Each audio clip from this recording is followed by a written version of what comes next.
मम्मीची जर इच्छा असेल ना की तुझ्या बाबांना सगळं कळावं, तर माझी तयारी आहे त्यांना सगळं सांगायची.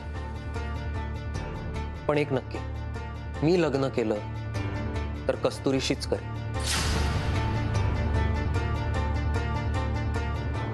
सौरभ, यामुळे खूप मोठा प्रॉब्लेम होऊ शकतो आणि आपलं लग्नही याच्यामुळे. कस्तुरी, हे बघ, तुझ्या घरच्यांशी खोटं बोलून मला काहीही करायचं नाहीये आणि कधी ना कधीतरी त्यांना कळणारच आहे.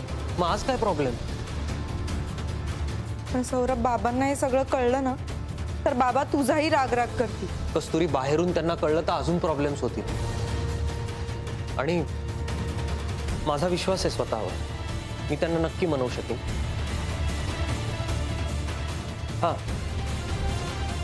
त्यांच्याबद्दल रागही आहे.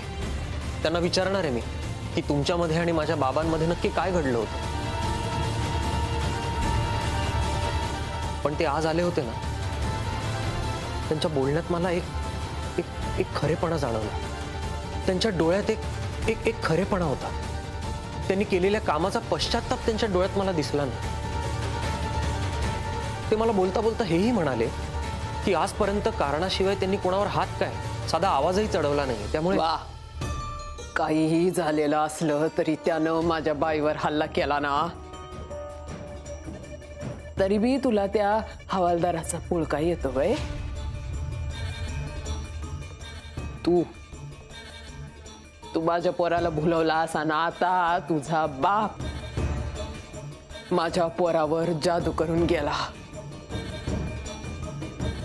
माझ्या समोर माझ्या पोराला उभं करता वय.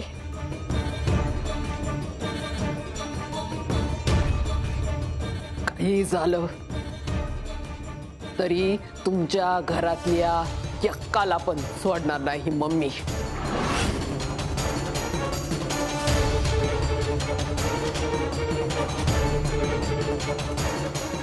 सरक रे.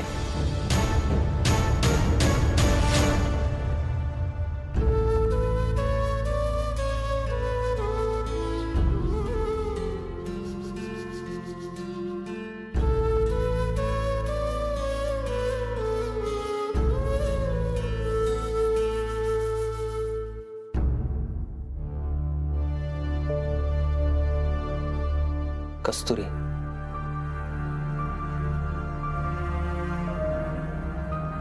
सौरभ, मी तुला हेच सांगायला आले होते की काकांचं ब्लड प्रेशर वगैरे सगळं नॉर्मल आहे. मला ना कळतच नाहीये कस्तुरी, हे असं कसं शक्य आहे? मला पण नाही कळत आहे. मी काहीच नाही केलं. मग ते अचानक असे नॉर्मल कसे झाले? सौरभ, माझं फक्त एवढंच म्हणणं आहे की घरात जे काही चालू आहे ना त्याचा काकांच्या तब्येतीवर काही परिणाम होता कामा नये. पण कस्तुरी, मी कालपासून बघतोय घरात जे काही घडतंय ना त्याचा बाबांच्या तब्येतीवर नक्कीच परिणाम होतोय. आणि जेव्हा जेव्हा तुझ्या बाबांचा विषय निघतो तेव्हा तेव्हा त्यांच्यात काहीतरी चेंजेस होतात. मला ना कळतच नाही आता एक्झॅक्टली त्यांच्या मनात काय चाललंय. आणि परिस्थिती आता बिघडू लागली कस्तुरी. हो, पण तसं असतं तर बाबा जेव्हा घरी आले तेव्हा काकांना अजून त्रास व्हायला हवा होता ना. पण तसं नाही झालं. उलट ते नॉर्मल होत होते, शांत होत होते. मला तेच तर कळत नाहीये की त्यांच्या मनात नक्की काय चाललंय. अगं, कसलाच अंदाज बांधता येत नाही. काकांमध्ये आणि बाबांमध्ये नक्की काय संबंध आहे आणि त्या दिवशी रात्री काय घडलं होतं ना हेच कळत नाही. हो ना, पण एक गोष्ट मात्र नक्की, जे काय घडलं त्याच्यामुळे तुझ्या बाबांमध्ये आणि माझ्या मम्मीमध्ये खूप वैर निर्माण झाला.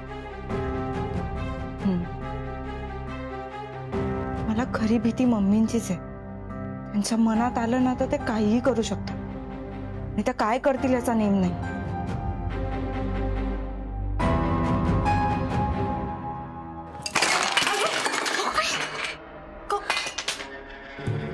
काल आलेली पोरगी माझ्या पोराला माझ्यापासून लांब करायला निघाली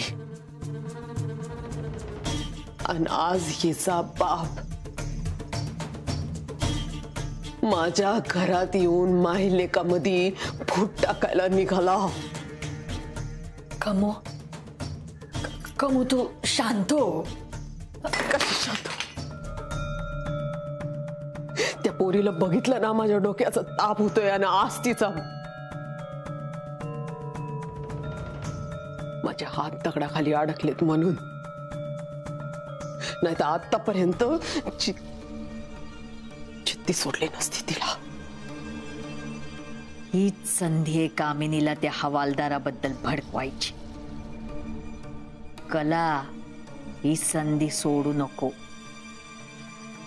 एकदा का हा काटा बाजूला काढला का या घरावर माझी सत्ता.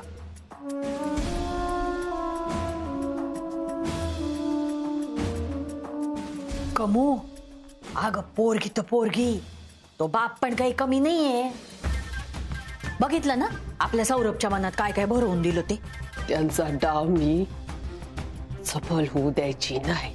तुझ्या रागाचा काही फायदाच नाही ग. कला, नाही म्हणजे आता बघ ना, तुला हे असं इतकं वाईट वाटतं इकडे आणि तिकडे लग्नाची स्वप्न बघितली जात आहे.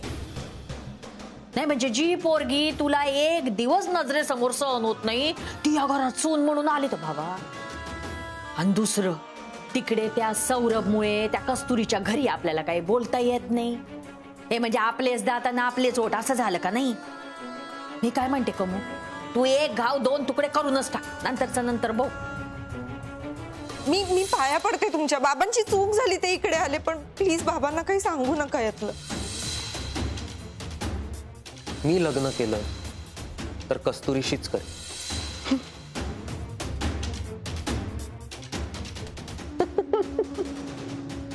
काय बघ बाई,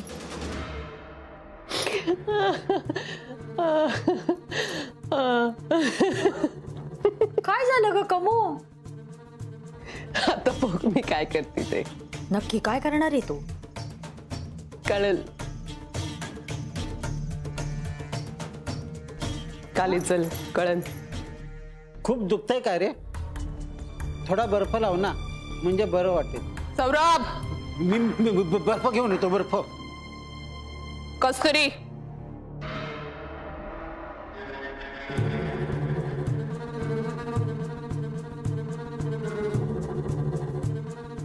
ये ये इकडे उभी राह. ये ग ये.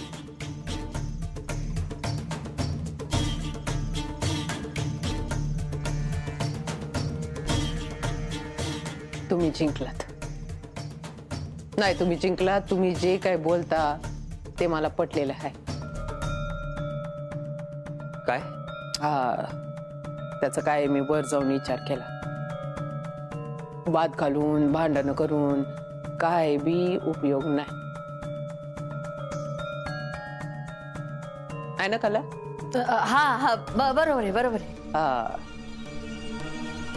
नाही मला पटलं. मला असं वाटलं की त्या हवालदाराच्या घरी जायचं, पण बदला घ्यायला,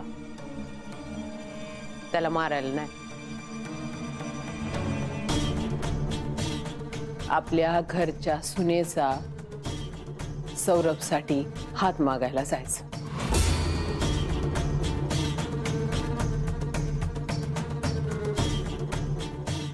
मी तू मस्करी करत नाहीयेस ना? अशा गोष्टीत मी मस्करी करन असले विचार मनात आणू नकोस. त्याचं काय ना, त्या माणसाची माझी दुश्मनी आहे, पण त्या दुश्मनीपेक्षा माझ्या पोराचं प्रेम लाख पटीनं मोठं.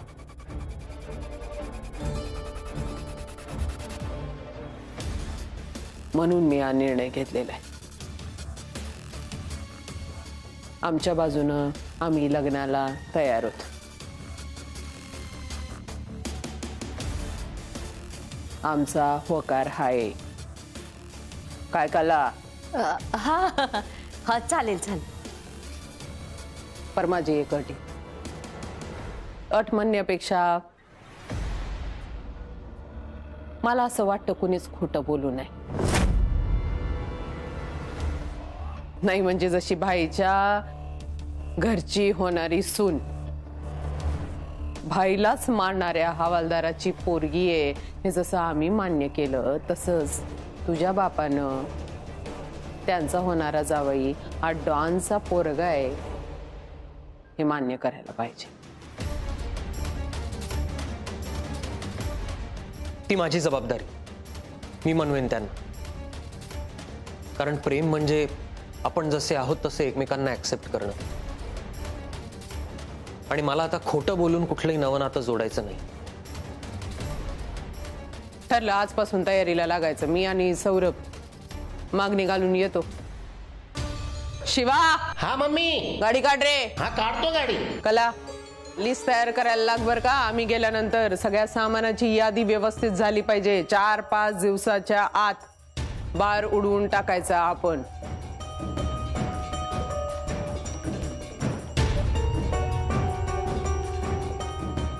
तोंड काय बघत बसताय एकमेकांची.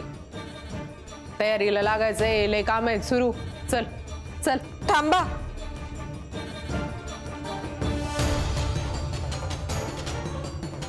काय झालं कस्तुरी? आज घरी नको जायला. का? काय झालं? शुभ कार्याला उशीर कशाला?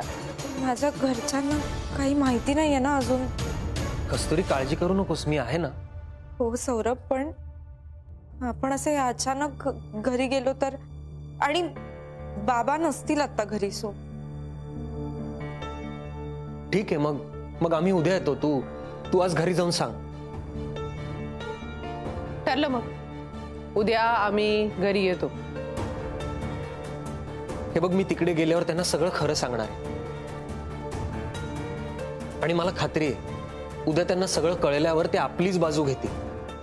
तू आता पटकन घरी जा आणि घरी सांगून टाक. बराबर आहे, एकदम बराबर. जा घरी.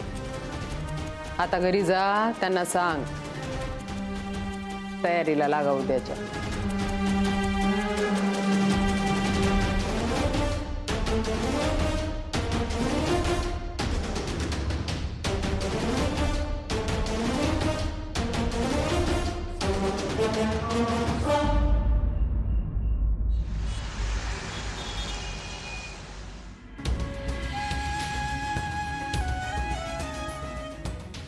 ज्या दिवसाची इतक्या दिवसापासून वाट बघत होते ती गोष्ट आज समोर आहे.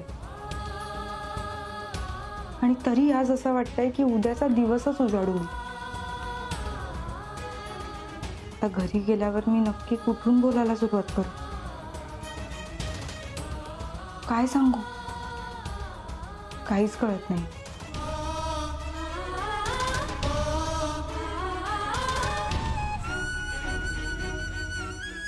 हे बघ, तुझ्या राशीत काय लिहिलंय? इंटरव्ह्यूचा कॉल येईल. हे पेपरात आलं? हे काय इथे लिहिलंय? माऊचं बघ जरा. हा, माऊ, बरं झालं तू आलीस. 100 वर्ष आयुष्य बघ तुला. तुझाच विषय सुरू होता. अगं माऊ, आईला बघ काय झालं. मला भविष्य बघून सांगते तुझं असं होणार, तुझं तसं होणार. असं कुठे असतं का? हा, अरे काय चाललंय लोखंडांच्या घरात? विजू, तू माझी मस्करी करतोयस? मस्करी नाही तर काय. माऊ, ही म्हणते आज पेपरमध्ये असं लिहून आलंय की मी तुझं कौतुक करेन. अगं खरंच असं लिहिलंय इथे. आणि असंही लिहिलंय की तुला तुझ्या मनासारखा जोडीदार मिळेल. तू अजिबात काळजी करू नको. जोपर्यंत माऊला मुलगा पसंत पडत नाही तोपर्यंत लग्न होणार नाही. तू मध्ये बोलू नको. हे बघा, तुमचा विश्वास नसेल तर नसेल, पण माझा विश्वास आहे. आणि ह्यात असंही लिहिलंय की आज मला आनंदाची बातमी ऐकायला मिळणार.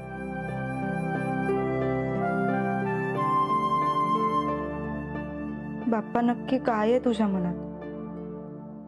घरी सांगू की नको सांगू? आता तूच काय तो मार्ग दाखव. सौरभ सरांचा फोन आला होता. त्यांनी मला लग्नासाठी मागणी घातली.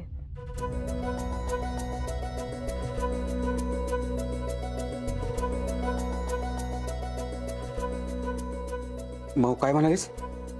सौरभ सरांनी लग्नासाठी मागणी.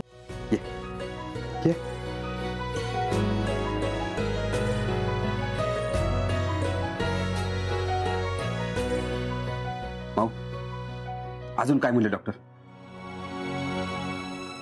ते उद्या येत आहेत आपल्या घरी. उद्या? एका दिवसात सगळी कशी तयारी करणार? तू अजिबात काळजी करू नको. माऊ, तुझा चेहरा का पडलाय ग? काय झालं? लक्ष्मी, हा, आता शिरा करायचा नाही. विजय, सगळ्यांसाठी आईस्क्रीम घेऊन ये जा. मी माऊला घेऊन जाऊ काय? अरे ती आत्ताच आली आहे ना. अगं तिला जायचं असेल तर जाऊ दे ना. जा माऊ जा. चल.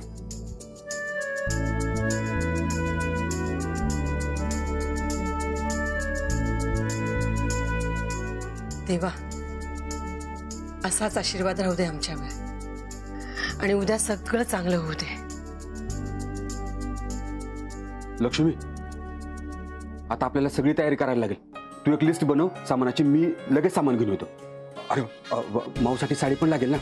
चल चल, दुकान बंद होण्याच्या अगोदर आपण जाऊन येऊया. चल चल चल. तू तू चल, बसलीस काय? तू चल लवकर. हो हो, तुम्ही शांत व्हा. तुम्ही काहीही काळजी करू नका.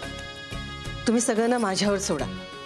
उद्या काय बनवायचं ते मी ठरवते आणि उद्या माऊ कोणती साडी नेसणार तेही मीच ठरवते. आपल्याकडे आहे साडी? हो आहे, माऊसाठी ठेवली.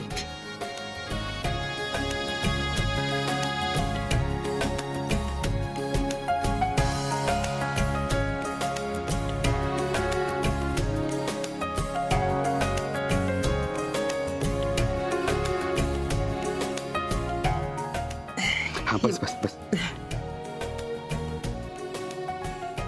कशी आहे साडी? छान आहे ग. आपल्या माऊला ही साडी खूप छान दिसेल ना. माऊलानं सगळं छान दिसतं.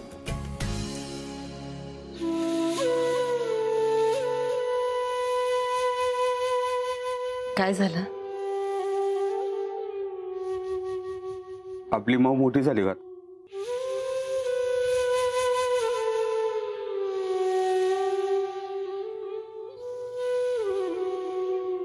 मी अजूनही कन्फ्युज्ड आहे. आजूबाजूला काय चाललंय ना, मला काहीच कळत नाही. यार पण तू किमान थांबवण्याचा तरी प्रयत्न करायचा नाही यार. अरे विजू, पण सगळ्या गोष्टी इतक्या पटापट घडल्या, मला वेळच नाही मिळाला आणि माझ्या हातात नव्हतं हे सगळं. बरं ठीक आहे, आता मी काय करायचं मला सांग, मी करतो. मला काहीच कळत नाही.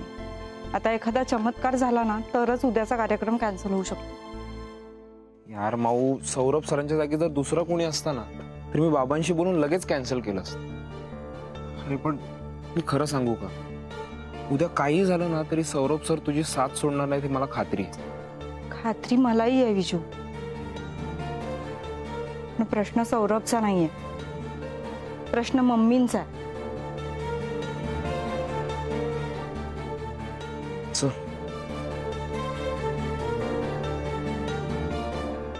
एकच प्रश्न नाही, बरेच प्रश्न आहेत. आणि मुख्य प्रश्न म्हणजे पैसा. एवढी मोठी लोक आहेत म्हणजे लग्न थाटामाटात करणार. लग्न म्हणलं की पैसा आला. होईल काहीतरी सोय. तुम्ही अजिबात काळजी करू नका. आणि माझ्या ऑपरेशनच्या वेळी तुम्ही केलीतच ना सोय. आणि अगदीच काही नाही झालं तर माझे दागिने गहाण ठेवू आपण. आणि जर आपलं नशीब चांगली माणसं घेऊन येणार असेल तर तीच माणसं या प्रश्नांची उत्तरं घेऊन येतील. लक्ष्मी, काही झालं ना तर आपल्या मावचं लग्न आपण थाटामाटातच करायचं. तिने ना आयुष्यात खूप तडजोड केली आणि मावच्या सुखासाठी मी काहीही करायला तयार आहे.